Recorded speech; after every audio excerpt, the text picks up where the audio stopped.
काम को, सच्चाई को, अच्छाई को अपना वोट जरूर देंगे। आप बाहर थी, आपने बहुत चीजें देखी, क्या कह रही है दिल्ली पुलिस से आपका नाखुश है कि आम आदमी पार्टी के नेताओं को टारगेट किया गया है?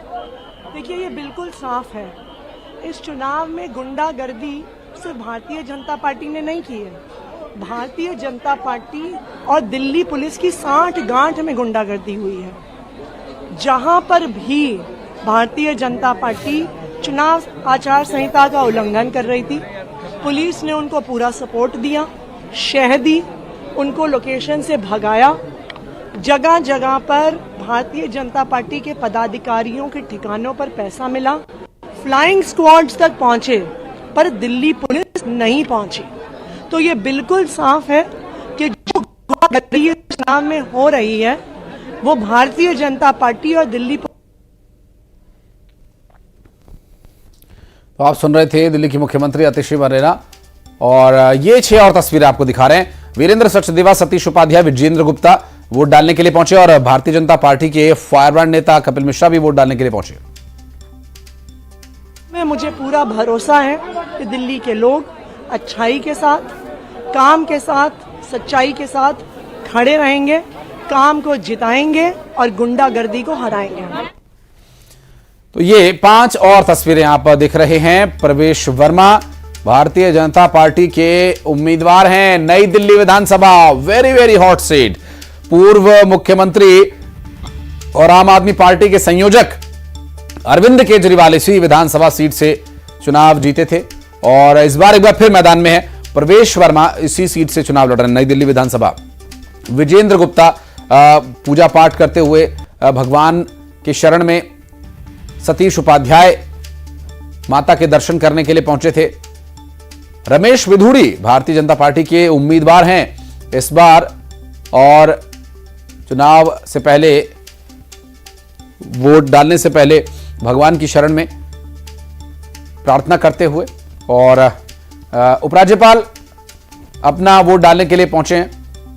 और तस्वीरें आपको दिखा रहे हैं, इस वक्त दिल्ली के उपराज्यपाल अपना वोट कास्ट करने के लिए पहुंचे हैं और कतार में खड़े अपनी बारी का इंतजार कर रहे हैं। दिल्ली के अलग अलग सीटों पर, अलग अलग जगहों पर जो वीवीआईपी मोमेंट्स हैं वो हम आपको दिखा रहे हैं इस वक्त। और इस वक्त जो तस्वीरें हैं ये दिल्ली से आ रही हैं।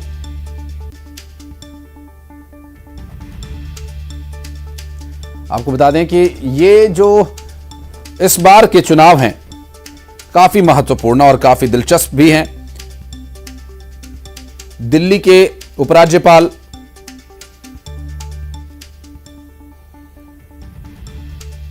विनय कुमार सक्सेना अपना वोट कास्ट करने के लिए पहुंचे, और आज दिल्ली वासियों का एक बहुत ही महत्वपूर्ण दिन है। एक तरह से आज परीक्षा उन कैंडिडेट्स की तो है ही, और ये सब लोग कहते हैं 2 चीजें होती हैं जिसकी वजह से काम में आपको सफलता मिलती है। एक आपकी मेहनत, और दूसरा ईश्वर की कृपा। कई बार मेहनत होती है, कृपा नहीं होती ईश्वर की, तो सफलता नहीं आती। तो इसलिए मेहनत हमने खूब की, 5 साल मेहनत की।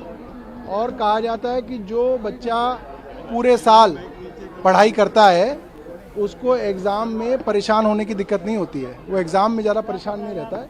तो हमने 5 साल मेहनत की है, इसलिए हमें परेशान होने की दिक्कत नहीं हुई इस चुनाव के दौरान भी। मगर ईश्वर की कृपा, माँ की कृपा, माँ का आशीर्वाद जो है उसके बिना कोई काम नहीं बनता। इसलिए आज माँ के लिए, माँ से आशीर्वाद मांगा है, अपने लिए नहीं, पूरी की पूरी आम आदमी पार्टी के लिए और दिल्ली की जनता के लिए आशीर्वाद मांगा है।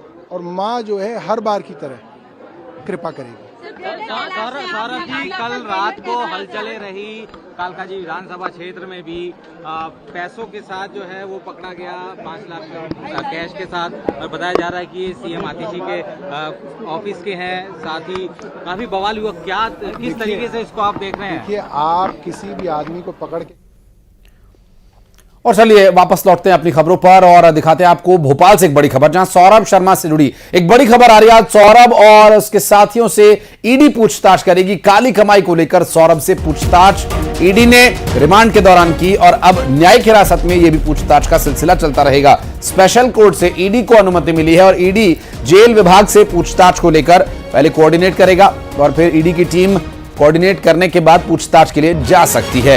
आपको बता दें कि कोर्ट में ईडी ने स्पष्ट कर दिया था कि रिमांड की आवश्यकता नहीं है। यदि न्यायिक हिरासत में आरोपी रहते हैं तो उनसे जेल में जाकर ही पूछताछ करेगी टीम और ऐसे में कोऑर्डिनेशन बनाकर पूछताछ की जाएगी, चूंकि जेल विभाग को भी अपनी जिम्मेदारियां निभानी होती हैं और ऐसे में जेल विभाग से कोऑर्डिनेट करके पूछताछ की जाएगी तीनों ही आरोपियों से।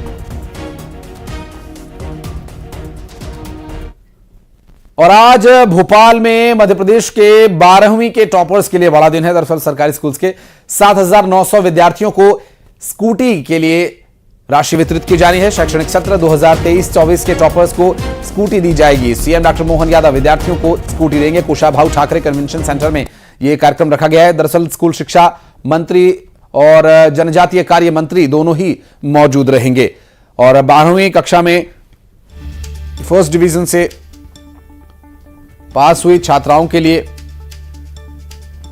यह सम्मान रखा गया और छात्राओं को स्कूटी का उपहार देने जा रही है सरकार। और